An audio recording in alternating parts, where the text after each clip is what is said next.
Magandang buhay sa lahat. Liz Ken, bagong update. Enrique Hill, still in California. Dahil sa update ni Sir Ranvel Rufino. Mukhang ine-enjoy ni Enrique ang pagstay doon.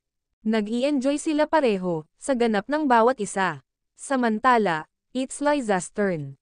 Liza Soberano at Dodgers ceremonial first pitch. Ibang-iba na talaga ang nararating at exposure ni Liza Soberano sa Hollywood. Bawat update nito ay nakakagulat at nakakamangha. Proud ang mga fans ng dalaga. Sigurado, pati rin mga bashers nito.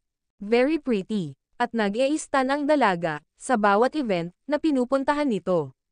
Nakaka-proud siya. Very sure na proud din si Enrique Hill sa kanyang mga ganap. Busy man ang dalawa, pero tiyak na palagi sila itong nag-update sa isa't isa. Panoorin pa natin guys, ang bawat photos ng Liz Ken sa magkakaibang ganap. At sa ngayon, parehas na ang dalawa na nasa California.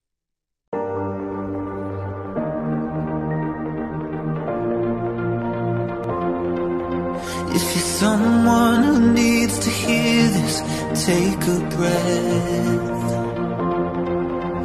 For those who